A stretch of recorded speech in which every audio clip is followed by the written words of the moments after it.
ходе совместного заседания Совета Федерации и парламента Республики Южная Осетия в Москве ректор ЙОГУ Вадим Тедеев инициировал презентацию Юго-Осетинского государственного университета к 90-летию вуза.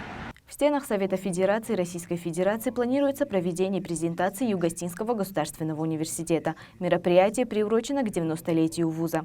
Договоренность о презентации достигнута в ходе заседания комиссии по сотрудничеству Совета Федерации и парламента Южной Осетии. Напомним, что ранее таких мероприятий в стенах Совета не проводилось. Я хочу обозначить, что когда пересек впервые в своей жизни порог Совета Федерации, возникла идея обратиться к вам с пожеланием провести здесь, в стенах Совета Федерации, презентацию нашего университета. Это будет масштабно, это будет значимо, потому как фраза, которую я уже использую часто, это то, что у России как минимум 3 союзника: Южная Осетия, армия и флот.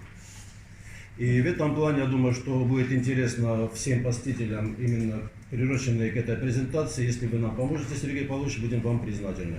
Сопредседатель от российской части комиссии по сотрудничеству Совета Федерации Федерального собрания Российской Федерации и парламента Республики Южная Осетия сенатор Сергей Цеков поручил члену Комитета Совета Федерации по науке, образованию и культуре, члену комиссии по сотрудничеству Риме Галушиной проработать вопрос с ректором Юго-Осетинского вуза Вадимом Тедеевым. В ходе заседания российской и юго-осетинской сторон комиссии по сотрудничеству Совета Федерации России и парламента Южной Осетии был подписан договор о сотрудничестве между Юго-Осетинским государственным университетом имени Александра Тибилова и Крымским федеральным университетом имени Вернадского. Подписание договора о сотрудничестве между Юго-Осетинским государственным университетом имени Тибилова и Крымским федеральным университетом. Мы полгода назад были у вас, возникла идея,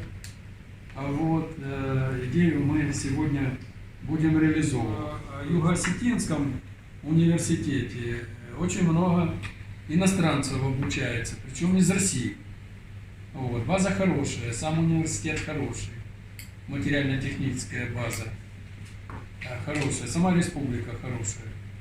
Я считаю, что там абсолютно пророссийские настроения, то есть такой пророссийский настрой, безусловно, все время чувствуется. Хочу сказать слова благодарности в ваш адрес, уважаемый Сергей Павлович, потому что когда вы посетили Юго-Осетинский университет в прошлом году вместе с Климом Алиевичем, вы показали наш университет, показали наши возможности. Я рассказал о том, как важна для нас международная деятельность. Вы уже знаете, что мы подписывали договоры с ведущими вузами Российской Федерации. Ваш покорный слуга подписывал договоры с ректорами Московского государственного университета имени Ломоносова, причем в присутствии представителя Госдумы Нагарочкина Сергея Евгеньевича.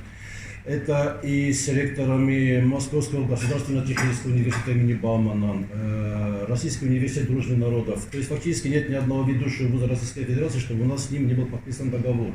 А вот в сторону Крыма из-за известных событий у нас не было подписания договора. Сотрудничество наше с Крымским федеральным университетом оно не будет для галочки, потому как все наши подписанные соглашения несут большое содержание. Фактически все те пункты, которые там обозначены, они все в действии. Юго-осетинскую сторону в работе совместного заседания Совета Федерации и парламента РИО в Москве возглавил председатель Комитета парламента Южной Осетии по внешней политике и межпарламентским связям, сопредседатель от юго-осетинской части комиссии по сотрудничеству парламента Республики Южная Осетия и Совета Федерации Федерального собрания Российской Федерации Заза Дряев.